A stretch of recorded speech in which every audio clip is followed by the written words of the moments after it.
பிரச்சனை அனைத்துக்கும் தீர்வு சொல்ல என்னைத்தான் அழைப்பார்கள். அசாதிக், உண்மையாளர், நேர்மையாளர் என்றெல்லாம் தான் மக்கள் எனக்கு புகழாரம் சூட்டி வாழ்த்து தெரிவித்து மக்காவிலே என்னை சுற்றி வாழ்ந்த மக்கள் இருக்கிறார்கள்.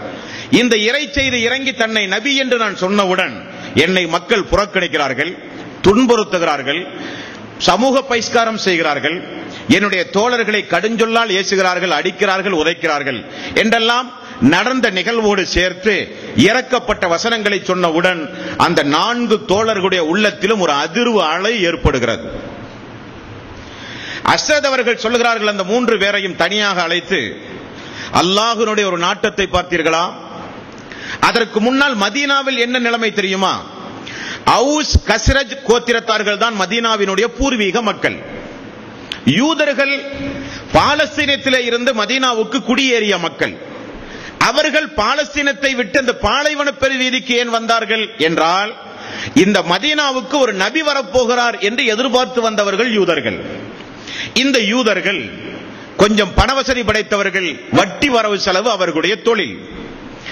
எப்பொழுதும் இந்த அவுஸ் கஸ்ரஜ் கோத்திரத்தாரை இந்த யூதர்கள் என்ன சொல்லி மிரட்டுவார்கள் என்றால், ஒரு நபியை எதிர்பார்த்து நாங்கள் வந்திருக்கிறோம், எங்களுடைய வேதத்தில் அவரை பற்றி முன்னறிவிப்பு செய்யப்பட்டிருக்கின்றது, அவர் மிக விரைவில் வருவார், வந்தவுடன் அவருடைய தலைமையின் கீழ் பூர்வீக மக்களாகிய உங்களை அழிக்காமல் நாங்கள் விடமாட்டோம் என்று அடிக்கடி மிரட்டுவதுண்டு.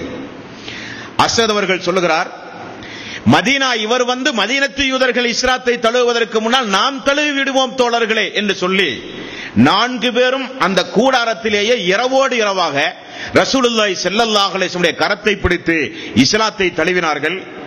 ஷஹாதத்து கலிமா சொன்னார்கள். அல்லாஹ்வுடைய ரசூலுடைய வாழ்த்திற்கு உரிய மக்களாக மாறினார்கள். மதீனாவினுடைய இஸ்லாமிய வரலாற்றை துவக்கிய தோழர் தான் அஸ்அத் ரலியல்லாஹு அன்ஹு அவர்கள். அவர்களை நீங்கள் ஒரு காலம் மறந்துவிடவே கூடாது. மதீனாவுக்கு சென்ற இந்த 4 தோழர்கள் என்ன செய்தார் தெரியுமா? அவரால் தூங்க முடியவில்லை, அவரால் வியாபாரம் பார்க்க முடியவில்லை. அந்த சந்தோஷ மகிழ்ச்சியால் தன்னுடைய நண்பர்கள், தன்னை சார்ந்தவர்கள், தன் மீது நேசம் வைத்தவர்கள், தான் சொன்னால் அந்த நம்பிக்கைக்குரியதாக எடுக்கக்கூடிய தன்னுடைய நெருங்கிய தோழர்கள் எல்லோரிடத்திலும் போய் அதிவேகமாக மதீனாவிலே போய் பிரச்சாரம் செய்ய ஆரம்பித்தார்கள். எங்கு பார்த்தாலும் தோட்டங்களிலே பிரச்சாரம், கடை வீதிகளிலே பிரச்சாரம், குடும்பங்களிலே பிரச்சாரம், நண்பர்களை சந்தித்து உரையாடுதல், நடந்த அந்த அற்புதத்தை எடுத்து சொன்னார்கள்.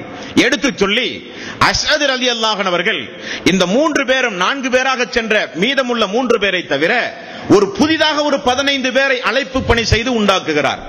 நீங்கள் நான் சொல்லுவதை கேட்க வேண்டாம், நான் என் மீது நீங்கள் நம்பிக்கை கொள்ள வேண்டாம், நீங்களும் வாருங்கள், அவர் இருக்கிற இடத்திற்கு நாம் ரகசியமாக சென்று நான் உங்களை சந்திக்க வைக்கிறேன் என்று சொல்லி ரசூலுல்லாஹி ஸல்லல்லாஹு அலைஹி வஸல்லம் அவர்களை ஒரு 15 நபர்களை மதீனாவிலே இருந்து அழைத்து வந்து அக்கபா என்று சொல்லப்படுகிற ஒரு இடத்தில் ரகசிய சந்திப்புக்கு ஏற்பாடு செய்கிறார் அஸ்அத் ரலியல்லாஹு அன்ஹு அவர்கள். மதீனாவில் இஸ்லாம் எப்படி வளர்கிறது என்று நீங்கள் பார்க்க வேண்டும். காரணம், தன்னுடைய தூதர் செல்லுகிற ஒரு இடம், தன்னுடைய சார்ந்த தன்னுடைய அடியார்கள் செல்ல வேண்டிய ஒரு இடம் என்பதை அல்லாஹ் தீர்மானித்து மதீனாவில் இஸ்லாம் இந்த தூதர் செல்வதற்கு முன்னதாக ஹிஜ்ரத் செய்து வருகிற மக்களை வரவேற்புக்குரிய ஒரு இடமாக வாரி வாரி கொடுக்கக்கூடிய உள்ளம் படைத்த மனிதர்களை, ரசூலுல்லாஹி ஸல்லல்லாஹு அலைஹி வஸல்லம் அவர்களை நேசிக்கக்கூடிய மனிதர்களை அல்லாஹ் தஆலா மதீனாவில் எப்படியெல்லாம் உண்டாக்குகிறான் என்று பாருங்கள். 15 நபர்கள் வருகிறார்கள். இந்த 15 நபர்கள் வந்தவுடனே கூட ரசூலுல்லாஹி ஸல்லல்லாஹு அலைஹி வஸல்லம் அவர்களிடத்திலே அப்பாஸ் அவர்கள் இருந்தார்கள், பெரிய தந்தை அப்பாஸ் அவர்கள். அவர்கள் யார் என்று பார்க்கிறார், வெளியூர் வாசி, எல்லாம் மதீனத்து தோழர்கள். காரணம், அப்பாஸ் அவர்கள் அடிக்கடி வெளியூருக்கு வியாபாரத்திற்கு சென்று வருகிற காரணத்தினால் முகமெல்லாம் ஓரளவுக்கு அடையாளம் தெரியும். தன்னுடைய சிறிய தந்தையினுடைய மகனுக்கு எந்த ஆபத்தும் வரக்கூடாது என்பதற்காக வேண்டி இஸ்லாத்தை தழுவாமல் இருந்தும் கூட பாதுகாப்பாக இருந்தவர் அப்பாஸ் அவர்கள். அந்த நேரத்தில் 15 பேரும் உள்ளே வர அனுமதி கொடுத்தார். அனுமதி கொடுக்கப்பட்டது. 15 பேரையும் அமர வைத்தார். போய் ரசூலுல்லாஹி ஸல்லல்லாஹு அலைஹி வஸல்லம் அவர்களை அப்பாஸ் அவர்கள் அழைத்து வந்தார்கள். 15 நபர்களுக்கு மத்தியிலே அதே அஸ்ஸத் அவர்கள் இருந்தார். 14 மனிதர்கள் புது மனிதர்கள். அஸ்ஸத் அவர்கள் எழுந்து சொன்னார், யா ரசூலல்லாஹ், என்னிடத்தில் அன்றைக்கு கூடாரத்தில் நீங்கள் சொன்ன அந்த சத்திய வாக்கை இவர்களுக்கும் நீங்கள் சொல்லுங்கள் என்று சொல்ல, அந்த 15 நபர்களும் இஸ்லாமிய மார்க்கத்தை ஏற்றுக்கொள்கிறார்கள். இஸ்லாமிய வரலாற்றில் முதல் அக்கபா உடன்படிக்கை என்று இதற்கு சொல்லப்படும். இந்த 15 நபர்களும் மதீனாவுக்கு சென்றால் வெறுமனே இருந்தார்களா என்றால் இல்லை. 15 மனிதர்களும் 4:15 இந்த 15 மனிதர்களும் மீண்டும் மதீனா தெருவெங்கும் பேச்சுக்கள், குடும்பங்களிலே பேச்சுக்கள், வெளியூரிலிருந்து யாராவது தங்களை சந்திக்க வந்தால் நடந்த அற்புதத்தை பற்றி உள்ள பேச்சுக்கள், மக்காவில் எதிர்பார்த்த நபி வந்து விட்டார், இந்த யூதர்கள் பின்பற்றுவதற்கு முன்னால் நாம் பின்பற்ற வேண்டும், அவரை நாம் சந்தித்திருக்கிறோம் என்கிற அதிவேகமான பிரச்சாரத்திற்கு பிறகு மீண்டும் அஸ்அத் ரலியல்லாஹு அன்ஹு அவர்கள் 70 நபர்களை உண்டாக்குகிறார். 3 நபரோடு வந்தவர் 15 நபர்களை அழைத்து வருகிறார், மீண்டும் 70 நபர்களை அழைத்து வருகிறார். அதில் குறிப்பு அவுஸ் கஸ்ரஜுடைய தலைவர்கள் எல்லாம் வருகிறார்கள். ஒரு கோத்திரத்தின் தலைவர்கள் அன்றைக்கு மதம் மாறினால் அந்த கோத்திரத்தை சார்ந்தவர்கள் எல்லாம் மாறி விடுவார்கள், அது இயற்கையின் சீற்றம். 70 நபர்கள் வருகிறார்கள். வந்து ரசூலுல்லாஹி ஸல்லல்லாஹு அலைஹி வஸல்லம் இடத்திலே இஸ்லாத்தை தழுவியது மட்டுமல்ல, மிகப்பெரிய ஒரு ஒப்பந்தம் நடக்கிறது. அந்த ஒப்பந்தம் தான் வரலாற்று சிறப்புமிக்க ஒப்பந்தம். எல்லோரும் இஸ்லாத்தை தழுவிவிட்டார்கள். தழுவிவிட்டு எல்லோரும் போகிற பொழுது ரசூலுல்லாஹி ஸல்லல்லாஹு அலைஹி வஸல்லம், உங்களுக்கும் நமக்கும் மத்தியிலே ஒரு ஒப்பந்தம் நடைபெறப் போகிறது என்றார். என்ன ஒப்பந்தம்? அல்லாஹ்வுடைய ரசூல் கூறுகிறார், நான் அல்லாஹ்வுடைய நாட்டத்தின் அடிப்படையில் மதீனா வர உள்ளேன். அப்படி நான் மதீனா வந்தால் உங்களுடைய பிள்ளை, உங்களுடைய மக்கள், உங்களுடைய பொருளாதாரம், உங்களுடைய குடும்பம், உங்களுடைய உயிரை காட்டிலும் என்னை நீங்கள் நேசிப்பீர்களா? முதல் ஒப்பந்த வரி. இரண்டாவது, ஏற்றிருக்கிற இந்த மார்க்கத்தை யாருக்காக வேண்டியும் எதற்காக வேண்டியும் நீங்கள் ஒரு காலம் விட்டுக் கொடுத்து விடவே கூடாது. உங்களுடைய மரண காலம் வரை இந்த மார்க்கத்தில் நீங்கள் உறுதியாக இருக்க வேண்டும். இது மூன்றாவது ஒப்பந்தம். நான்காவது ஒப்பந்தம், இந்த மார்க்கத்தை பின்பற்றி நாம் வாழும் பொழுது மதீனாவை சார்ந்த எதிரிகள் யார் நம்மை எதிர்த்து எதிர்களத்தில் வந்தாலும் அவர்களுக்கு நேரடியாகவோ மறைமுகமாகவோ எந்த ஒரு உபகாரத்தையும் நாம் அளித்துவிடக் கூடாது என்பது மூன்றாவது ஒப்பந்தம். ஒப்பந்தம் கையெழுத்து ஆகிற போது அஸ்அத் ரலியல்லாஹு அன்ஹு அவர்கள் அந்த தோழர்களை தடுத்து நிறுத்தி கேட்டார்கள், ஒப்பந்தம் கடுமையானது, யோசித்து பார்த்து கையெழுத்து போடுங்கள் என்றார். என்ன காரணம்? இந்த முஹம்மதற்கு நாம் பாதுகாப்பு கொடுத்தால், இந்த இறை தூதர் மதீனா வந்து நாமெல்லாம் நம்முடைய உயிரை விட நேசித்தவருக்கு நாம் பாதுகாப்பு கொடுத்தால், குறைஷிகள் எல்லாம் சாம் நாட்டைத்தான் வியாபாரத்திற்கு மையமாக வைத்திருக்கிறார்கள். அவர்கள் எல்லோரும் ஒன்று சேர்ந்து மதீனாவை தாக்கக்கூடும், போர் அபாயம் ஏற்பட வாய்ப்புண்டு, எல்லோரும் எதிர்த்து நம்மை எதிர்ப்பதற்கு நிறைய வாய்ப்புகள் உண்டு. அந்த எதிர்ப்பையும் தாண்டி நாம் இவரை பாதுகாப்பதாக இருந்தால், இவ்வளவு பெரிய எதிர்ப்புகளுக்கு மத்தியிலும் பாதுகாப்பு கொடுக்கிற மன வலிமை நமக்கு இருந்தால் நாம் இதில் கையெழுத்திடலாம், யோசித்து பாருங்கள் என்று மீண்டும் உறுதியளிக்கிற வாசகத்தை சொல்கிறார் அஸ்அத் ரலியல்லாஹு அன்ஹு. இருந்த தோழர்கள் என்ன கேட்டார்கள் தெரியுமா? திரும்ப அவர்கள், அல்லாஹ்வுடைய ரசூலே, நாங்கள் ஒரு சில வாக்கு கேட்கிறோம், நீங்கள் எங்களுக்கு வாக்கு தாருங்கள் என்றார். அந்த வாக்குக்கு நாங்கள் சம்மதிக்கிறோம். நாங்கள் ஒரு சில வாக்கு கேட்கிறோம், அதற்கு நீங்கள் சம்மதம் தர வேண்டும். கேளுங்கள், நான் சொல்லுகிறேன் என்றார் அல்லாஹ்வுடைய ரசூல். ஒன்று, ஒரு கால் நீங்கள் மதீனாவுக்குள் நுழைந்து உங்களுக்கு ஏற்படுகிற அனைத்து வகையான இன்ப துன்பங்களிலும் நாங்கள் பங்கெடுக்க தயார். ஆனால் எங்களுக்கு அதற்கு பதிலாக சொர்க்கம் கிடைக்குமா என்கிற ஒரே கேள்வி. ரசூலுல்லாஹி ஸல்லல்லாஹு அலைஹி வஸல்லம் நான் பொறுப்பு என்றார்கள். சொர்க்கம் செல்ல நான் பொறுப்பு. இரண்டாவது, மதீனாவுக்குள் நீங்கள் நுழைந்த பிறகுதான் நாங்கள் பாதுகாப்பு கொடுக்க முடியுமே தவிர மக்காவுக்கு வந்து எங்களால் பாதுகாப்பு கொடுக்க முடியாது. காரணம், மக்காவில் குறைஷிகள் அதிகம், எதிர்ப்பாளர்கள் அதிகம், கொடுமையாளர்கள் அதிகம், கர்ணகொடூரமான உள்ளம் படைத்தவர்கள் அதிகம். எங்கள் ஊர் எல்லை வந்தால் நாங்கள் பாதுகாப்பு கொடுப்போம். சரி. மூன்றாவது, நீங்கள் எங்களுடைய மதீனாவுக்கு வந்த பிறகு அல்லாஹ் நாடி இஸ்லாம் வளர்ந்து மிகப்பெரிய சாம்ராஜ்யம் உருவானாலும் நீங்கள் எங்களோடு தான் வாழ வேண்டும், எங்களோடு தான் மரணிக்க வேண்டும், எங்கள் ஊரில் தான் நீங்கள் அடக்கம் செய்யப்பட வேண்டும், திரும்ப நீங்கள் மக்காவுக்கு வரக்கூடாது. ரசூலுல்லாஹி ஸல்லல்லாஹு அலைஹி வஸல்லம் அவர்கள் சொன்னார்கள், அன்சாரிகள் எனது நேசத்திற்குரியவர்கள், உங்களுடைய பாதை இனி எனது பாதை, நீங்கள் செல்லும் இடம் இனி நான் செல்லும் இடம், உங்களை நேசிக்கிறவர்களை நான் நேசிக்கிறேன் என்று ரசூலுல்லாஹி ஸல்லல்லாஹு அலைஹி வஸல்லம் அவர்கள் கூறினார்கள். ஒப்பந்தம் கையெழுத்தானது. மக்காவிலே இருந்து அந்த 70 தோழர்களும் மதீனா சென்றார்கள். செல்லுகிற பொழுது ரசூலுல்லாஹி ஸல்லல்லாஹு அலைஹி வஸல்லம் இடத்திலே மீண்டும் ஒரு கோரிக்கை வைத்தார்கள். அல்லாஹ்வுடைய ரசூலே, மதீனாவில் வேதத்தை படித்த மார்க்க அறிஞர்களாகிய யூதர்கள் அதிகம், அவர்களை எதிர்த்து இந்த இஸ்லாமிய பிரச்சாரம் எங்களால் செய்ய இயலாது. அவர்கள் வேத ஞானம் உடையவர்கள், மார்க்க அறிஞர்கள், மௌலவிகள், மதகுருமார்கள். அவர்கள் ஏதாவது வேதத்தில் இல்லாததை பொல்லாததை சொல்லி இந்த மார்க்க வளர்ச்சிக்கு தடை விதிக்க கூடும், மக்களை குழப்பக்கூடும். ஆகவே நீங்கள் முதிர்ந்த, உங்களால் பயிற்சி அளிக்கப்பட்ட, உங்களால் வார்த்தெடுக்கப்பட்ட, திருக்குரான் மனனம் உடைய மார்க்க அறிஞர்கள் 2 பேரை எங்களுக்கு மதீனாவுக்கு தாருங்கள். அவர்களை வைத்து நீங்கள் வருவதற்கு முன்னதாகவே மார்க்கத்தை மதீனாவிலே நாங்கள் மெல்ல மெல்ல வளர்த்துகிறோம் என்று சொல்ல ரசூலுல்லாஹி ஸல்லல்லாஹு அலைஹி வஸல்லம் 2 நபித்தோழர்களை அவர்களுடைய கோரிக்கைக்கு இணங்க மதீனாவுக்கு அனுப்பினார். அந்த 2 நபித்தோழர்கள் தான் முஸ்அப் ரலியல்லாஹு அன்ஹு, 2 கண்ணும் தெரியாத அப்துல்லா இப்னு உம்மி மக்தூம். இந்த 2 பேரும் அன்றைக்கு குர்ஆனில் மனனமுடையவர். எதை கேட்டாலும் குர்ஆனுடைய வசனங்களை கொண்டு பதில் சொல்லுகிற ஆற்றல் படைத்தவர்கள். யாரும் சாமானியமானவர்கள் யாரும் அவர்களிடத்திலே பேச முடியாது. எப்படிப்பட்ட கேள்விக்கும் பதில் சொல்லுகிற ஆற்றலை அல்லாஹ் யாருக்கு கொடுத்திருக்கிறான்? 2 கண்ணும் தெரியாத அப்துல்லா இப்னு உம்மி மக்தூம் அவர்களுக்கு கொடுத்திருக்கிறான். அவர் வருகிற சபையில் ரசூலுல்லாஹ் புறக்கணித்தார். அவரை கண்டித்து ஆயத் இறங்கியது என்றுதானே அவரை பற்றி தெரிந்திருக்கிறீர்கள். அப்துல்லா இப்னு உம்மி மக்தூம் அவர்களுக்கு மட்டுமே தனி ஒரு 60 நிமிட CD நாம் பேசி வெளியிட்டிருக்கிறோம். நிறைய வரலாற்று சொந்தக்காரர் அவர். அவர் முஸ்அப் அவர்களோடு சேர்ந்து மதீனா சென்று அவர் செய்த பிரச்சாரத்தினுடைய வீரியங்களை நீங்கள் ரஹீக் என்கிற புத்தகத்திலே பார்க்கலாம். புகாரி, முஸ்லிம் போன்ற ஹதீஸ் நபிமொழி தொகுப்புகளிலே பார்க்கலாம். 2 தாயிகளை ரசூலுல்லாஹி ஸல்லல்லாஹு அலைஹி வஸல்லம் அஸ்அத் அவர்களுக்கு பக்கபலமாக மதீனாவுக்கு அனுப்புகிறார். இஸ்லாம் வளர்ந்தது. இந்த இடத்தில் காயிஃப் இப்னு மாலிக் என்று இன்றைக்கு நாம் பார்க்க போகிற இந்த நபித்தோழருடைய பங்களிப்பு எங்கே வருகிறது என்றால், இரவோடு இரவாக யாருக்கும் தெரியாமல் மதீனாவிலே இருந்து 15 நபர்கள் 70 நபர்கள் வந்தார்களே, அந்த வந்த நபர்களில் ஒருவர் தான் இந்த காயிஃப் இப்னு மாலிக் என்கிற நபித்தோழர். இவர் நல்ல ஒரு செல்வச் செழிப்பு உள்ளவர். இவர் அந்த மதீனா நகர் மக்கள் மத்தியிலே நல்ல ஒரு செல்வாக்கு படைத்தவர், மதிப்பு மரியாதையும் உடையவர். ரசூலுல்லாஹி ஸல்லல்லாஹு அலைஹி வஸல்லம் மதீனத்து போர், பத்ரு போர், முதல் போர், அந்த போரில் பங்கெடுக்க முடியாததற்காக வேண்டி மிகுந்த வருத்தப்பட்டவர். அந்த போர் திடீரென நடந்தது. போரினுடைய வரலாறு உங்களுக்கு தெரியும். மதீனாவிலே இருந்து புறப்படும் போது ரசூலுல்லாஹி ஸல்லல்லாஹு அலைஹி வஸல்லம் போருக்காக என்று மக்களை அழைக்கவில்லை. அபூ சுஃபியானுடைய படையை வழிமறிப்பதற்காக வேண்டி சென்ற கூட்டம் திடீரென போராக மாறியது.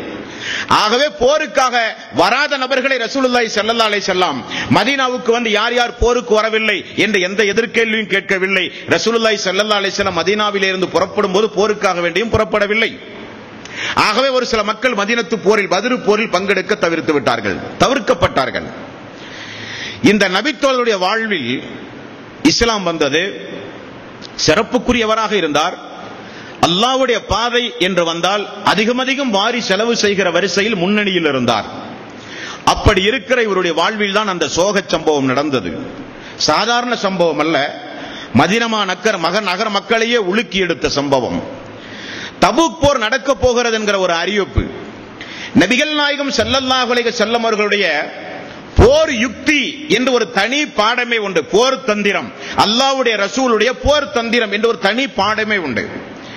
ரசூலுல்லாஹி ஸல்லல்லாஹு அலைஹி வஸல்லம் ஒரு குழுவை எதிர்த்து, ஒரு நாட்டை எதிர்த்து, ஒரு சமூகத்தை எதிர்த்து, ஒரு எதிரிகளை எதிர்த்து போர் செய்ய போகிறார் என்று திட்டம் தீட்டினால் அவர் செல்ல வேண்டிய பகுதி வடக்கு புறமாக இருந்தால் தெற்கு புறமாகவே பேசுவார் ரசூலுல்லாஹி ஸல்லல்லாஹு அலைஹி வஸல்லம். போகிற ஊரை பற்றி சொல்ல மாட்டார். யாரை எதிர்த்து செய்ய போகிறோம் என்று சொல்ல மாட்டார். காரணம், எந்த இடத்திலும் எந்த நேரத்திலும் தகவல் பரிமாற்றம் முனாஃபிக்குகளின் மூலம் நடந்து அது ஒரு அரசியல் கூட்டமைப்புக்கு மிகப்பெரிய ஒரு சதியை உண்டாக்கிவிடும் என்பதை உணர்ந்தார்கள் ரசூலுல்லாஹி ஸல்லல்லாஹு அலைஹி வஸல்லம். அப்படி தபூக் போர் நடக்க போகிறது. கிறிஸ்தவ சமுதாயத்தை எதிர்த்து நடத்தப்படுகிற போர், வலிமையான ஒரு போர். பல ஆயிரக்கணக்கான கிறிஸ்தவ சமுதாயம் எல்லா ஊர்களிலிருந்தும் வரவழைக்கப்பட்டு மிகப்பெரிய ஒரு தாக்குதல் நடத்தப் போவதாக ரசூலுல்லாஹி ஸல்லல்லாஹு அலைஹி வஸல்லம் அவர்களுக்கு முன்னறிவிப்பு வர அல்லாஹ்வுடைய ரசூலும் தபூக்கை நோக்கி மக்களை புறப்பட தயாராக்கினார்கள். சஹாபாக்கள் தினசரி அந்த போருக்கு ஆயத்தமாகி கொண்டிருந்தார்கள். இந்த கௌஃப் இப்னு மாலிக் ரலியல்லாஹு அன்ஹு அவர்கள் அந்த போரில் பங்கெடுக்காததனுடைய விளைவாக நடந்த சரித்திரத்தை தான் இப்பொழுது நாம் பார்க்க போகிறோம். அது ஒரு கடுமையான வெயிலுடைய நேரம். பேரித்தங்கனிகள் எல்லாம் கோடை காலத்தில் தான், வெப்ப காற்றில் தான் பேரித்தங்கனிகள் எல்லாம் கனிகள் கொடுக்கிற காலம். நல்ல விளைச்சலுக்குரிய காலம். நிழல்கள் அதிகமாக பேரித்த மரங்கள் தந்து கொண்டிருந்த காலம். மதீனாவினுடைய சூழ்நிலை அந்த கோடை காலத்தில் தான் அனுபவிக்க வேண்டிய நேரம் என்று வரலாற்று ஆசிரியர்கள் சொல்லுவார்கள். அப்பொழுது கஅப் இப்னு மாலிக்கே சொல்லுகிறார், நடந்த சம்பவத்தை கேளுங்கள்.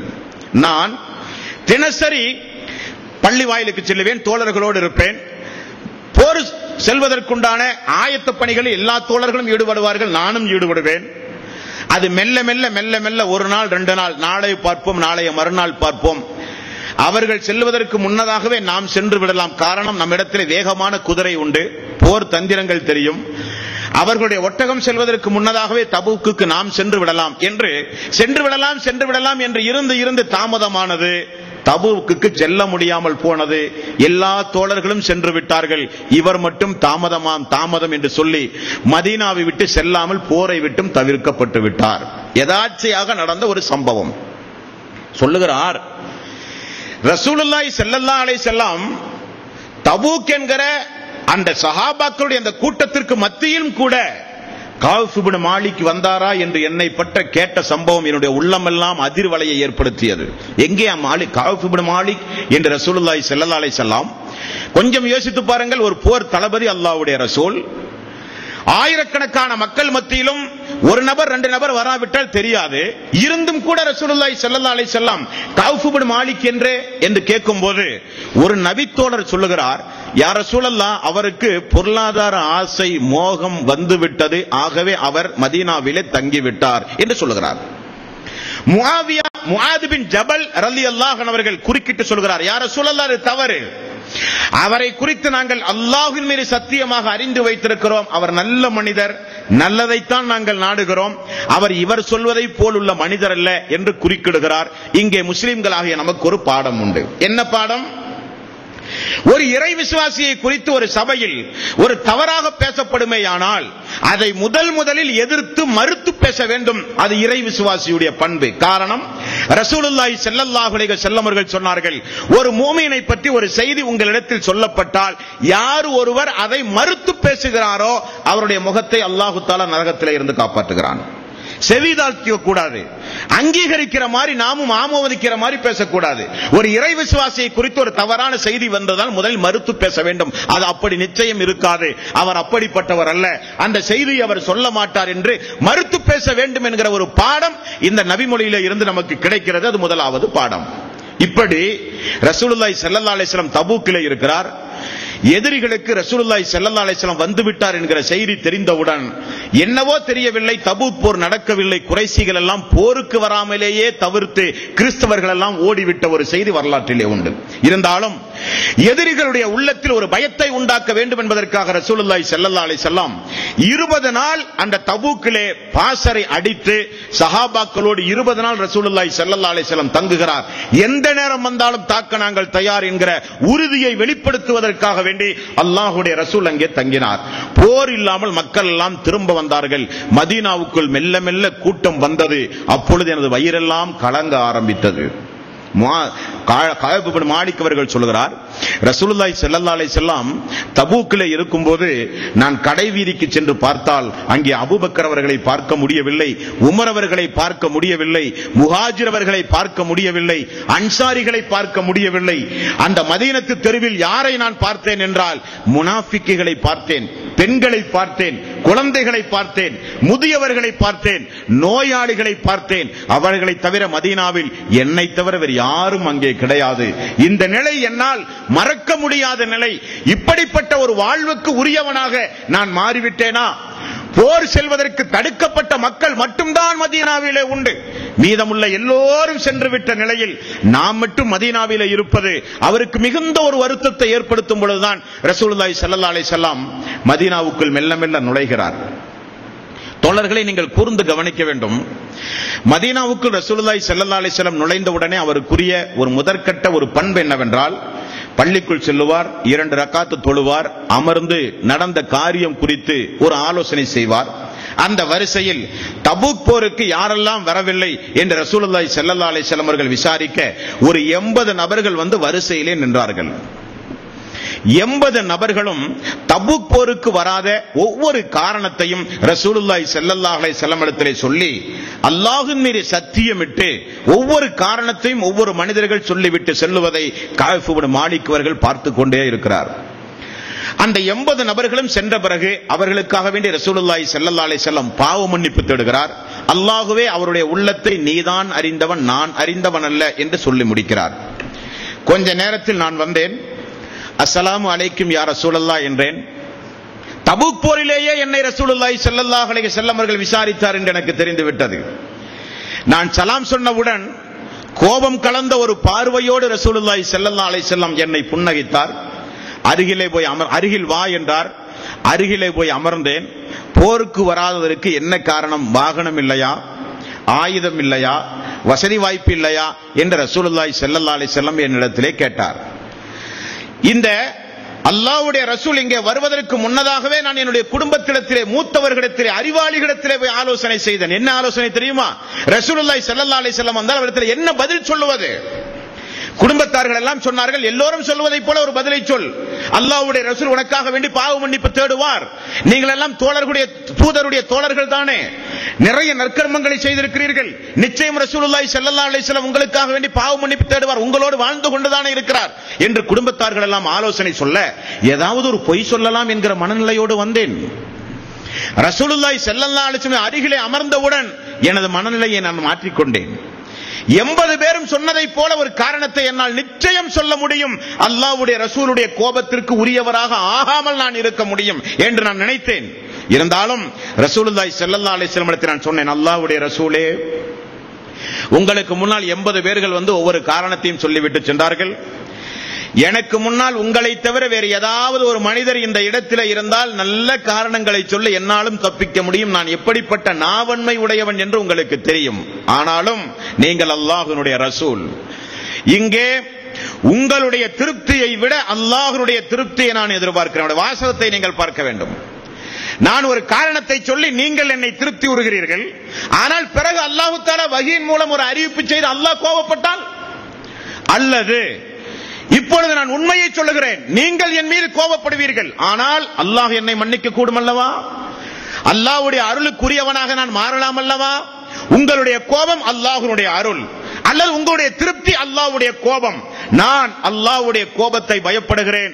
உங்களுடைய அதிருப்திக்கு உரியவனாக நான் மாறினாலும் சரி யா ரசூலல்லாஹ், நான் உண்மையை சொல்ல விரும்புகிறேன். எல்லா வசதியும் எனக்கு இருந்தது, உங்களுக்கு முன்னதாகவே நான் வந்துவிடலாம் என்று நானே தாமதமானேன் யா ரசூலல்லாஹ் என்றார். ரசூலுல்லாஹி ஸல்லல்லாஹு அலைஹி வஸல்லம் அவர்கள் சொன்னார்கள், கஅப் உண்மையை சொல்லிவிட்டார் என்று சொன்னவுடன் இந்த இடத்திலிருந்து எழுந்து செல்லுங்கள், அல்லாஹ் நாடுகிற வரை என்று ரசூலுல்லாஹி ஸல்லல்லாஹு அலைஹி வஸல்லம் சொல்லி முடித்து விட்டார். நாடுகிற வரை என்கிற அந்த வாசகத்தின் அளவுகோல் 50 நாட்கள், 2 மாதத்திற்கு 10 நாள் குறைவு. இந்த 50 நாள் என்ன நடந்தது தெரியுமா? ரசூலுல்லாஹி ஸல்லல்லாஹு அலைஹி வஸல்லம் அவர்கள் இந்த 50 நாளும் ஒரு சிறிய ஒரு சமூக பைஸ்காரம் செய்தார்கள். கஅப் இப்னு மாலிக் ரலியல்லாஹு அன்ஹு அவர்களை. சமூக பைஸ்காரம் என்றால் அது சாதாரண சமூக பைஸ்காரம் அல்ல. கஅப் இப்னு மாலிக் அப்படி சொன்னவுடன் ரசூலுல்லாஹி ஸல்லல்லாஹு அலைஹி வஸல்லம் அவையை விட்டு எழுந்து செல்லுங்கள், அல்லாஹ் ஒரு முடிவை அறிவிக்கின்றவரை என்று சொன்னவுடன் கஅப் இப்னு மாலிக்கை சுற்றி அவருடைய குடும்பத்தார்கள் எல்லோரும் ஓடி போய் சொன்னார்கள், கஅப் இப்னு மாலிக்கே, பனு சலிமா கிளையினுடைய கோத்திரத்தார்கள் போய் சொன்னார்கள், கஅப் இப்னு மாலிக்கே, என்ன காரியம் செய்தாய்? 80 நபர்களும் ஒவ்வொரு காரணம் சொல்லி எப்படி தப்பித்தார்களோ அதே போல நீங்களும் ஒரு காரணம் சொல்லி தப்பிக்காமல், நீங்கள் எந்த பாவம் செய்ததை மதீனாவிலே யாரும் பார்க்கவில்லை. தூய்மையானவர், நேர்மையானவர், வாரி வாரி தான தர்மங்களை செய்கிறவர், வணக்க வழிபாட்டில் பழுத்தவர், அல்லாஹ்வுடைய ரசூலுடைய பிரார்த்தனைக்கு ஆளானவர். ஏன் நீங்கள் எல்லோரையும் போல ஒரு காரணம் சொல்லாமல் உண்மையை சொன்னீர்கள்? இப்பொழுதும் ஒன்றும் குறையல்ல. ஓடிப்போய் யா ரசூலல்லாஹ், மன கஷ்டம் இருந்தது, சங்கடம் இருந்தது, வேதனை இருந்தது, குடும்ப பிரச்சனை என்றெல்லாம் சொல்லி மீண்டும் போய் ரசூலுல்லாஹி ஸல்லல்லாஹு அலைஹி வஸல்லம் பேசுங்கள் என்று சொல்ல கஅப் இப்னு மாலிக் சொன்னார், முடியாது, உண்மையே பேசுவேன், பொய் ஒரு காலம் சொல்ல மாட்டேன், இருந்த நிலையைத்தான் நான் எடுத்து சொன்னேன் என்று அவர்களிடத்திலே தெளிவாக சொல்லிவிட்டு கேட்கிறார், என்னை போல உண்மை சொன்னவர்கள் வேறு யாராவது உண்டுமா? உடனே அவர்கள் சொல்கிறார்கள், 2 பேர்கள் உண்டு, அவர்களும் உங்களைப் போல உண்மையை சொன்னவர்கள். அவர்களில் முராரா பின் ரபிஇல் ஆமிர், ஹிலால் பின் உமையா, 2 பேரும் கொஞ்சம் வயது முதிர்ந்தவர்கள். எனக்கு ஒரு சமாதானம், நம்மை போல 2 பேர்கள் உண்டா என்று. அதற்கு பிறகு அந்த 40 நாளை கழித்ததை அவரே சொல்லுகிறார். உண்மையிலேயே கண்கள் எல்லாம் கண்ணீர் வடிகிறது. ஒவ்வொரு நாளும் ரசூலுல்லாஹி ஸல்லல்லாஹு அலைஹி வஸல்லம் அவர்கள் தொழ வைக்கிற பள்ளி, மதீனத்து தோழர்கள் கடை வீதியில் வியாபாரம் செய்கிற கடைத்தரு, சாதாரணமாக மக்கள் நடக்கிற வீதி, எனது குடும்பம், எனது நெருங்கிய உறவாடுகிற எனது குடும்பம், எனது சிறிய தந்தையினுடைய மகன், எல்லோரிடத்திலும் நான் சொல்லுவேன், யாரும் என்னிடத்திலே பேசவே மாட்டார்கள். யாரும் என்னிடத்திலே பேச மாட்டார்கள். கஅப் இப்னு மாலிக் அந்த இருவரும் வயது முதிர்ந்தவர்கள். இப்படிப்பட்ட யாரும் அவரிடத்திலே பேசக்கூடாது, சலாம் சொல்லக்கூடாது, சொன்னாலும் பதில் சொல்லக்கூடாது. சமூக பகிஷ்காரத்தினுடைய சட்டம். இதை கேள்வி உற்ற உடனே அந்த 2 முதிய வயதுடையவர்களும் வீட்டிலேயே 40 நாளும் அழுதார்கள், அழுது கொண்டே இருந்தார்கள் என்று ஹதீசுகளை பார்க்கிறோம். கஅப் இப்னு மாலிக் இளமை பருவம். நான் கொஞ்சம் நெஞ்சுறுதியோடு நான் கடை தெருவுக்கு வந்து ஒவ்வொரு நபித்தோழர்களையும் பார்ப்பேன். என்னை யாரும் பார்க்க மாட்டார்கள், முகத்தை திருப்பி விடுவார்கள். நான் வீதிகளிலே நடப்பேன், என்னை பார்த்தால் வேறு வழியிலே செல்லுவார்கள். இப்படி என்னுடைய நண்பர்கள் எல்லாம் என்னை புறக்கணித்தார்கள். அப்பொழுதுதான் எனது சிறிய தந்தையினுடைய மகன், என்னுடைய பாசத்திற்குரியவன் அபு கதாதா என் மீது அதிக பாசம், நானும் அவன் மீது அதிக பாசம். அவனுடைய தோட்டத்தை உள்ளே நுழைந்து அவனுக்கு நான் சலாம் சொன்னேன். அவன் எனக்கு எந்த பதிலையும் சொல்லவில்லை. அவன் எனக்கு தம்பியும் கூட. நான் சலாம் சொல்லாததை பார்த்த உடனே சொன்னேன், சத்தியமாக அபு கதாதா நான் கேட்கிறேன், என்னை திரும்பிப்பார். நான் திரும்ப முடியாது என்றான். தம்பி திரும்ப முடியாது. அல்லாஹ்வே சத்தியமாக நான் சொல்லுகிறேன், நான் அல்லாஹ்வையும் அல்லாஹ்வுடைய ரசூலையும் எந்த அளவுக்கு நான் நேசிக்கிறேன் என்று உனக்கு தெரியாதா கதாதா? அவர் ஒன்றும் பேசவில்லை. 3 முறை திரும்ப திரும்ப சொல்கிறார். 4வது முறை கதாதா பயன்படுத்திய ஒரே வார்த்தை, நீ அல்லாஹ்வையும் அல்லாஹ்வுடைய ரசூலையும் நேசிப்பது அல்லாஹ் ஒருத்தவனுக்கு மட்டும்தான் தெரியும், எனக்கு தெரியாது என்று முகத்தை திருப்பி விட்டார். இந்த சங்கடம் அவரால் தாங்க முடியாது. தோட்டத்துக்குள் இருந்து கொண்டு தேம்பி தேம்பி நான் அழுதேன். மீண்டும் தோட்டச்சுவரை தாண்டி நான் மீண்டும் வீட்டுக்கு வந்து விட்டேன். அந்த இருவரும் சங்கடத்தின் காரணமாக யாரும் பேசவில்லையே என்பதற்காக வீட்டிலேயே அழுது கொண்டிருந்தார்கள். ஆனால் நானோ பள்ளிக்கு செல்லுவேன். ரசூலுல்லாஹி ஸல்லல்லாஹு அலைஹி வஸல்லம் அவர்களுக்கு அருகிலே போய் அமர்வேன் தொழுகைக்காக வேண்டி. அல்லாஹ்வுடைய ரசூலுக்கு, அல்லாஹ்வுடைய ரசூலே அஸ்ஸலாமு அலைக்கும் என்று நான் சலாம் சொல்லுவேன். பதில் சொல்லுவதற்காக வேண்டி உதட்டை அசைக்கிறாரா என்று உதட்டை நான் உன்னிப்பாக பார்ப்பேன். சலாம் சொல்லிவிட்டு ரசூலுல்லாஹி ஸல்லல்லாஹு அலைஹி வஸல்லம் முகத்தை திருப்புவார். திருப்பினால் நான் அந்த இடத்திலே போய் நின்று கொண்டு சலாம் சொல்லுவேன். ரசூலுல்லாஹி ஸல்லல்லாஹு அலைஹி வஸல்லம் முகத்தை இப்படி திருப்புவார்.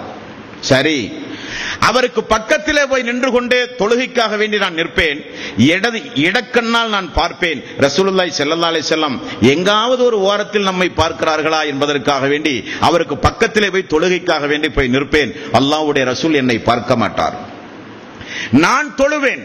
நான் தொழும் பொழுது ரசூலுல்லாஹி ஸல்லல்லாஹு அலைஹி வஸல்லம் என்னை பார்ப்பார். தொழுகை முடித்தவுடன் நான் பார்க்கும்போது ரசூலுல்லாஹி ஸல்லல்லாஹு அலைஹி வஸல்லம் முகத்தை திருப்புவார். இது ஒரு நாள் அல்ல, 2 நாள் அல்ல, 3 நாள் அல்ல, வாரமோ மாதமோ அல்ல.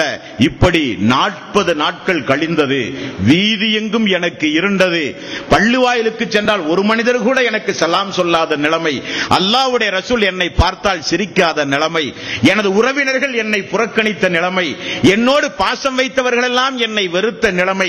கஅப் இப்னு மாலிக் சொல்லுகிறார், மதீனா எனக்கு சுருங்கியது. நான் பார்த்த மதீனாவல்ல அந்த 40 நாள், அது வேறு பூமியாக மாறிவிட்டது. உலகம் மிகப்பெரியதாக இருந்தும் எனக்கு அந்த உலகமே சுருங்கிவிட்டது. நான் உயிர் வாழ்வதை விட சாவதுதான் மேல் என்கிற ஒரு நிலை எனக்கு உருவானது. எதற்காக? அல்லாஹ்வுடைய ரசூல் பேசவில்லை என்பதற்காக, சஹாபாக்கள் பேசவில்லை என்பதற்காக, யாரும் சலாம் சொல்லவில்லை என்பதற்காக, உற்றார் உறவினர்கள் எல்லாம் புறக்கணித்தார்கள் என்பதற்காக. அவர் செய்த துரோகம் என்ன? உண்மையை பேசினார். குடும்பத்தார்கள் எல்லாம் சொன்னார்கள், ஏதாவது ஒரு காரணத்தை சொல்லி தப்பித்துக் கொள்கின்றார்கள். நான் உண்மையே பேசுவேன். இங்கே அல்லாஹ்வுடைய ரசூலுடைய திருப்தியை காட்டிலும் அல்லாஹ்வுடைய கோபம் எனக்கு முக்கியமானது. அல்லாஹ்வுடைய ரசூலும் தோழர்களும் என்னை எதிர்த்தாலும் ஏசினாலும் பேசினாலும் அல்லாஹ் நிச்சயம் எனக்கு ஒரு வழிகாட்டுவான் என்று உண்மையை சொன்னேன் என்று எனக்கு நானே சமாதானம் சொல்லிக் கொண்டிருந்தேன். அப்பொழுதுதான் ஒரு புது வகையான ஒரு சோதனை வந்தது. இந்த செய்தி காட்டுத்தீயை போல எல்லா பக்கமும் பரவியது. முஹம்மது தன்னுடைய தோழர்களை சமூக பகிஷ்காரம் செய்து விட்டார் என்கிற ஒரு செய்தி. கஸான் என்று சொல்லப்படுகிற ஒரு மன்னர் அந்த நாட்டில் இருக்கிற நிலத்தடிக்கு கீழ் எவ்வளவு தண்ணீர் உண்டு என்று ஆய்வு செய்கிற ஒரு விவசாயியை பிடித்து மதீனாவுக்கு ஒரு தபால் எழுதி கொடுத்து அனுப்புகிறான். மதீனா வந்த அந்த விவசாயி கடை தெருவில் உங்களில் கௌஃப் இப்னு மாலிக் யார் என்று கேட்டார். தோழர்கள் எல்லாம் கையை நீட்டி அதோ அவர் என்று சொன்னார். நான் அப்பொழுது கடை தெருவிலே நின்று கொண்டிருந்தேன். அந்த கஸ்ஸான் மன்னருடைய தபாலை கொண்டு வந்த அந்த விவசாயி தபாலை என்னிடத்திலே தந்தார். நான் வாங்கி அந்த தபாலை படித்து பார்த்தால் அந்த தபாலில் எழுதப்பட்டிருக்கிற வாசகம், தோழரே கௌஃப் இப்னு மாலிக் அவர்களே, உங்களுடைய தோழர் உங்களை சமூக பகிஷ்காரம் செய்ததாக நான் அறிகிறேன். மன்னர் எழுதுகிறார், நான் அறிகிறேன். உங்களுடைய உரிமை பறிக்கப்பட்டு விட்டது.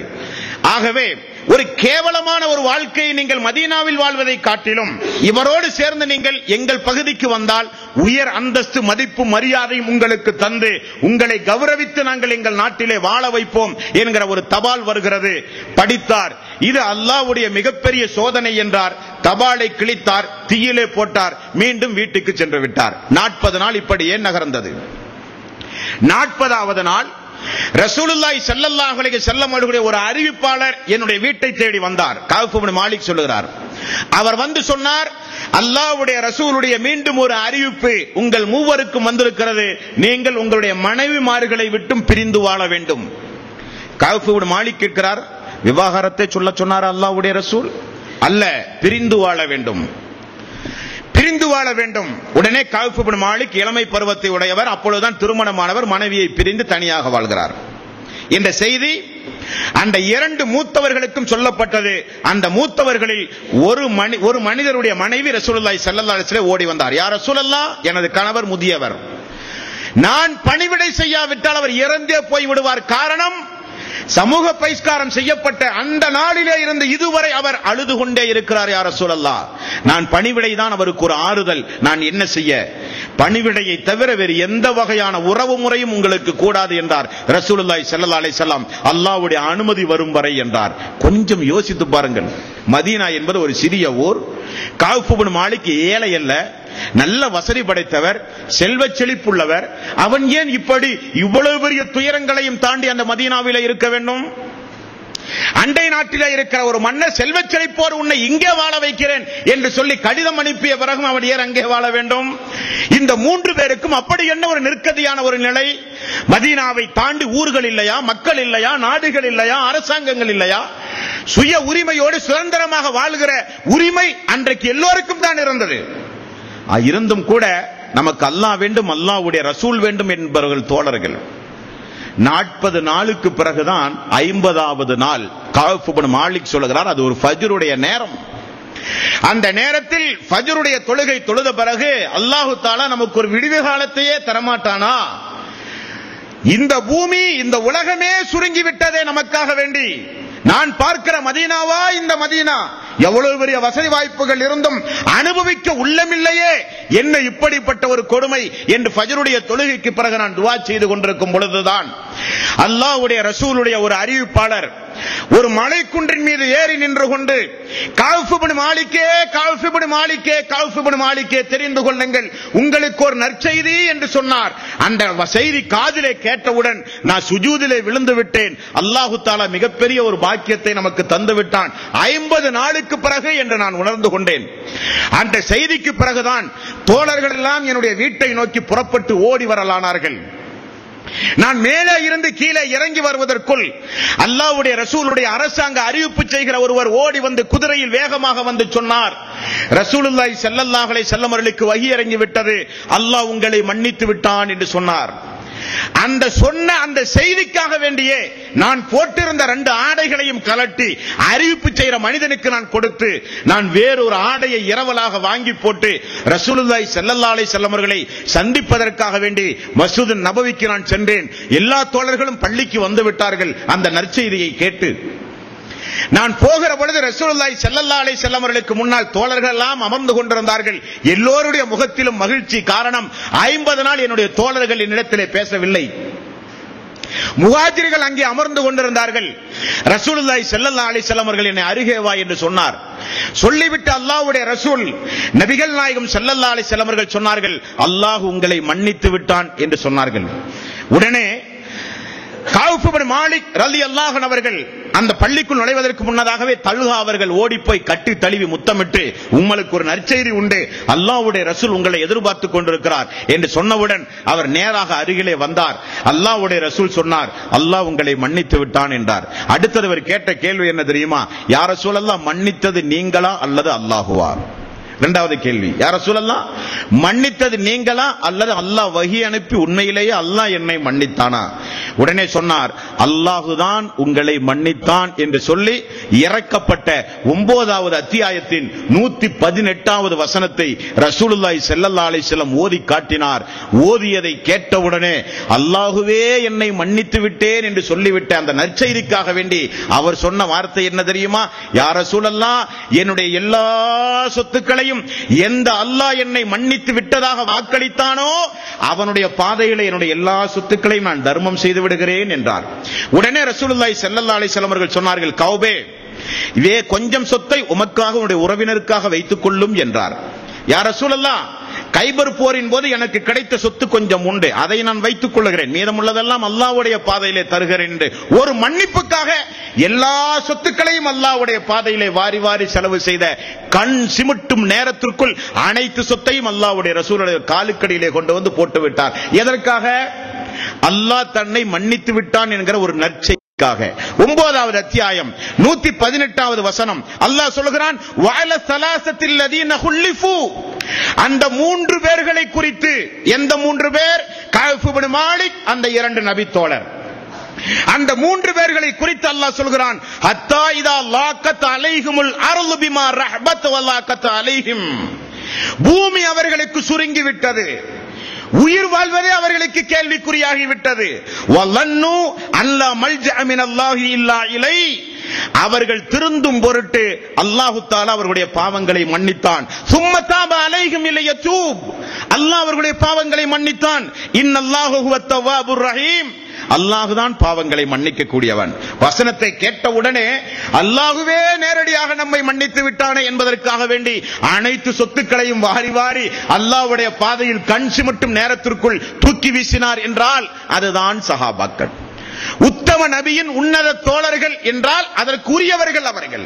நான் 2 தினங்களாக சொல்லி வருவது, பிறந்தால் அவர் நிச்சயமாக இந்த பூமியில் பிரகாசிக்காமல் வாழ்ந்த சரித்திரமே கிடையாது.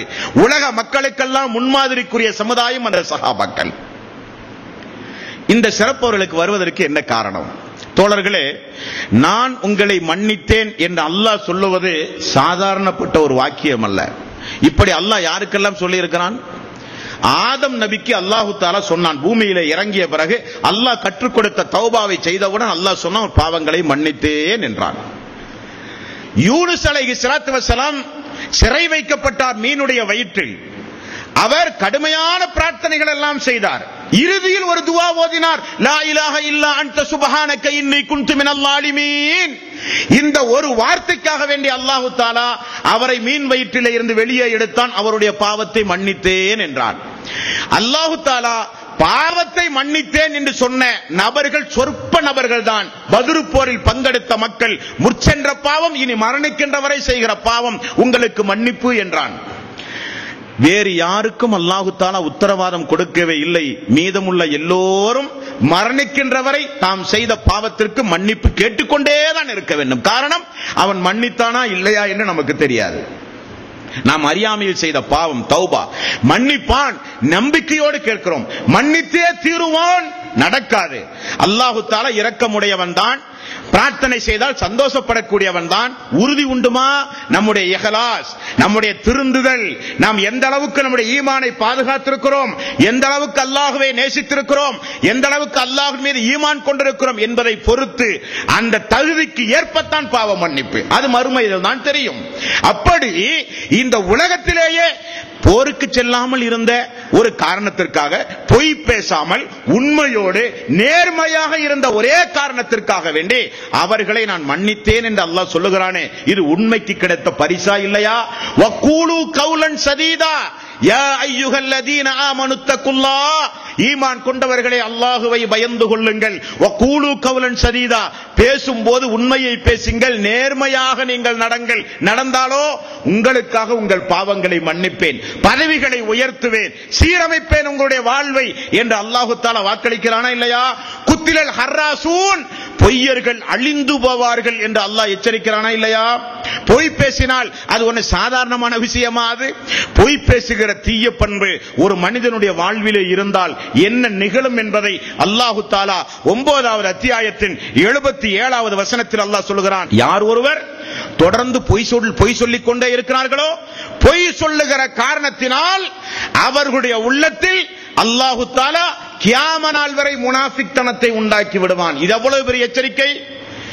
பொய் பேசுகிற தன்மை யாரிடத்திலே தொடர்ந்து நீடிக்கிறதோ அவருடைய உள்ளத்தில் முனாஃபிக்தனத்தை, நஞ்சகத்தனத்தை நான் ஏற்படுத்தி விடுவேன். அவர்கள் நயவஞ்சகர்களாகத்தான் வாழ்வார்கள், மரணிப்பார்கள், நரகத்தின் அடித்தளத்திற்கு அவர்கள் செல்லுவார்கள் என்று அல்லாஹ் எச்சரிக்கின்ற அந்த தீய பண்பிலிருந்து தன்னை காத்துக் கொண்டவர் கஅப் இப்னு மாலிக் ரலியல்லாஹு அன்ஹு. இரண்டாவது, மன்னிப்புக்கு உரியவராக, அல்லாஹ்வுடைய மன்னிப்புக்குரியவராக மாறியவர் கஅப் இப்னு மாலிக். மன்னிப்புக்கு பிராயச்சித்தமாக அவர் செய்ததை பார்த்தீர்களா? சுஜூதிலே கடந்து விழுகிறார், அழுகிறார். யா ரசூலல்லாஹ், நீங்கள் மன்னித்தீர்களா? அல்லாஹ் மன்னித்தானா? அல்லாஹ் தான் மன்னித்தான் என்று சொன்னவுடன் மதீனத்து தோழர்களுக்கெல்லாம் இருந்த சந்தோஷம் சுப்ஹானல்லாஹ். ஒரு ஜமாத், ஒரு கூட்டமைப்பில் ஒரு மனிதன் வாழும் பொழுது அந்த கூட்டமைப்பின் மூலம் எடுக்கப்படுகிற ஒரு நடவடிக்கை மேற்கொள்ளப்படும் போது அந்த நடவடிக்கைக்குரிய அவகாசம் வரை பொறுத்திருந்தார் பார்த்தீர்களா? யார் அழைத்தும் போகாமல், யாருக்கும் செவிசாய்க்காமல், எப்படிப்பட்ட தபால்கள் தன்னை நோக்கி வந்த பிறகும், நாட்டினுடைய மன்னர் அழைத்த பிறகும் கூட அல்லாஹ் வேண்டும், அல்லாஹ்வுடைய ரசூல் வேண்டும் என்று இருந்தவர் கஅப் இப்னு மாலிக். காரணம் என்ன? காரணம் என்ன? வெளியூரே வியாபாரத்திற்காக வேண்டியோ, உறவினர்களை சந்திக்கவோ, போருக்காக வேண்டியோ அவர்கள் சென்றால் வீட்டுக்கு செல்ல மாட்டார்கள் சஹாபாக்கள். நேரடியாக வந்து அல்லாஹ்வுடைய ரசூலை பார்த்து உடல்நலம் விசாரித்த பிறகுதான் வீட்டுக்கு செல்வார்கள். ஒரு நாள் கூட அல்லாஹ்வுடைய ரசூலை பார்க்காமல் அவர்களால் இருக்க முடியாது.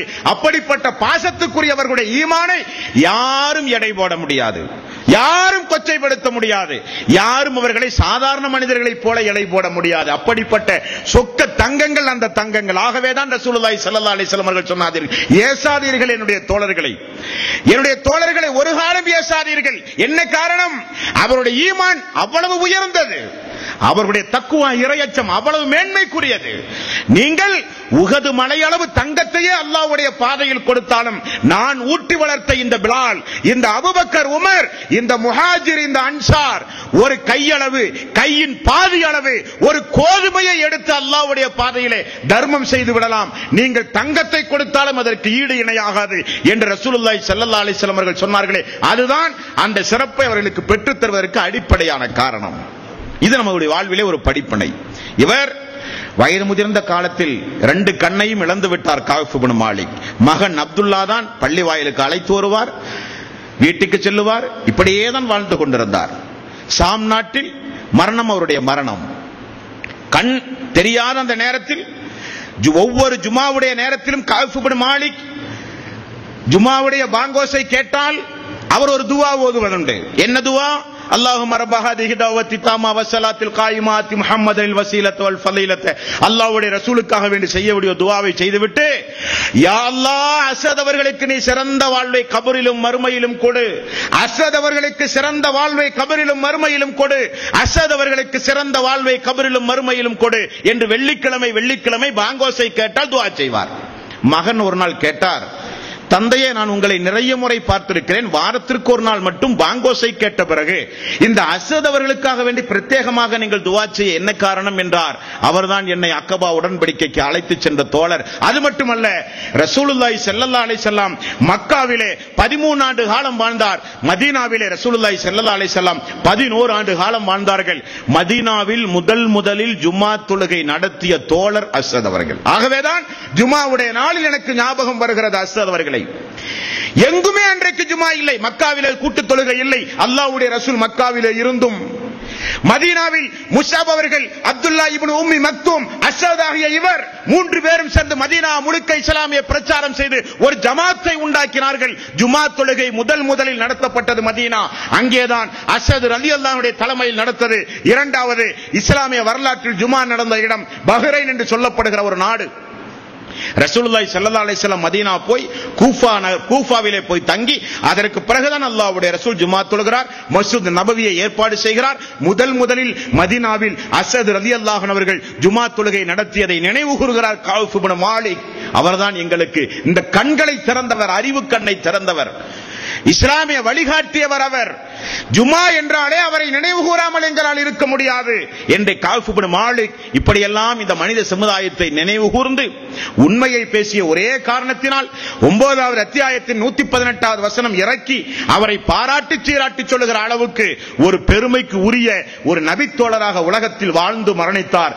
அப்படிப்பட்ட அவருடைய வாழ்விலே இருந்து நமக்கு கிடைக்கிற பாடம், எந்த நிலையிலும் நாம் வாய்மை தவறாமல், பொய் பேசாமல், உண்மைக்கு முன் உதாரணமான மனிதர்களாக நாம் நிச்சயம் வாழ வேண்டும். காரணம், அல் யௌம நஹ்திமு அலா அஃப்வாஹிஹிம் வ துகல்லிமுனா ஐதீஹிம் வ தஷ்ஹது அர்ஜுலுஹும் பிமா கானூ யக்ஸிபூன்.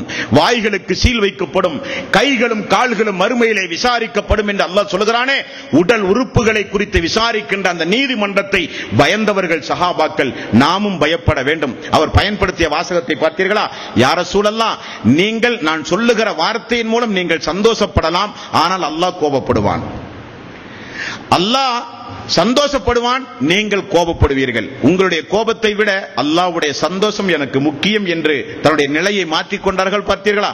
நாம் உண்மையை சொன்னால் நண்பர்கள் எல்லாம் வெறுப்பார்களே, நாம் உண்மையை சொன்னால் குடும்பத்தார்கள் எல்லாம் வெறுப்பார்களே, நாம் உண்மையை சொன்னால் சமூகமே நம்மை புறக்கணிக்குமே, நாம் உண்மையை சொன்னால் நம்மை எல்லாம் கேவலப்படுத்துவார்களே. வேண்டாம், அல்லாஹ் நிச்சயம் உண்மையாளர்களோடு இருக்கிறான். அல்லாஹு தஆலா நிச்சயம் வாய்மையாளர்களோடு இருக்கிறான். அல்லாஹ்வுக்காக வேண்டி அவனை பயந்து, மறுமையை பயந்து, உறுப்புகள் மறுமையில் விசாரிக்கப்படும் என்பதை அஞ்சி உண்மையாளர்களாக இந்த உலகத்தில் நாம் வாழ்ந்தால் கஅப் இப்னு மாலிக்கை மட்டுமல்ல, உலகம் அழிகிற வரை உள்ள மக்களை அல்லாஹு தஆலா நிச்சயம் கைவிட மாட்டான். அவர்களுக்கு இந்த உலகத்தில் தாழ்வதை போல ஒரு நிலை இருந்தாலும் அல்லாஹ் நிச்சயம் உயர்த்தியே காட்டுவான். இது அல்லாஹ்வுடைய வாக்கு என்கிற ஒரு பாடத்தை இவருடைய வாழ்க்கை வரலாற்றிலே இருந்து நாம் அறிந்து கொள்ள வேண்டும் தோழர்களே. அடுத்தது, நாமெல்லாம் பிறப்பின் அடிப்படையில் இஸ்லாத்தை ஏற்றுக்கொண்டவர்கள். நம்முடைய தாய் தந்தை முஸ்லிம், அவர்களுக்கு முன்னால் வாழ்ந்தவர்கள் முஸ்லிம், பரம்பரையாக எல்லோரும் இஸ்லாத்திலே இருந்தார்கள். நாம் முஸ்லிமாக பிறந்தோம். இஸ்லாத்தை நாம் ஏற்றுக்கொண்டதற்காக எந்த தியாகம் செய்யவில்லை. இஸ்லாம் என்றால் என்ன என்று அறிந்து கொள்வதற்கு எந்த முயற்சியும் எடுக்கவில்லை. ஈமான் என்றால் என்ன, இறைவன் என்றால் யார், வேதம் என்றால் என்ன, தூதர் என்றால் என்ன, மார்க்கம் என்றால் என்ன, ஈமான் என்றால் என்ன, எங்கேயும் போய் அலைந்து திரிந்து இந்த மார்க்கத்தை அறிந்தவர்கள் அல்ல நாம். பிறப்பின் அடிப்படையில் இலவசமாக கிடைத்தது. வாழ்கிற பகுதியில் பள்ளி வாயில்கள் உண்டு, முஸ்லிம் சமுதாயம் உண்டு. அவர்களோடு வாழ்ந்து வாழ்ந்து வாழ்ந்து வாழ்ந்து நம்மை நாம் முஸ்லிம் என்று சொல்லிக் கொண்டோமே தவிர சஹாபாக்கள் அப்படி அல்ல. இஸ்லாம் எங்கே, தூதர் எங்கே, மார்க்கம் எங்கே, நேரான வழி எங்கே என்று அலைந்து திரிந்தவர்கள் சஹாபாக்கள். அந்த அலைந்து திரிந்த உத்தம சீலர்களில் ஒரு மனிதரை குறித்து இன்ஷா அல்லாஹ் நாளை தினம் நாம் பார்ப்போம். வாஹிர தவானா அனில் ஹம்துலில்லாஹி ரப்பில் ஆலமீன். அஸ்ஸலாமு அலைக்கும் வரஹ்மத்துல்லாஹி வபரகாத்துஹு.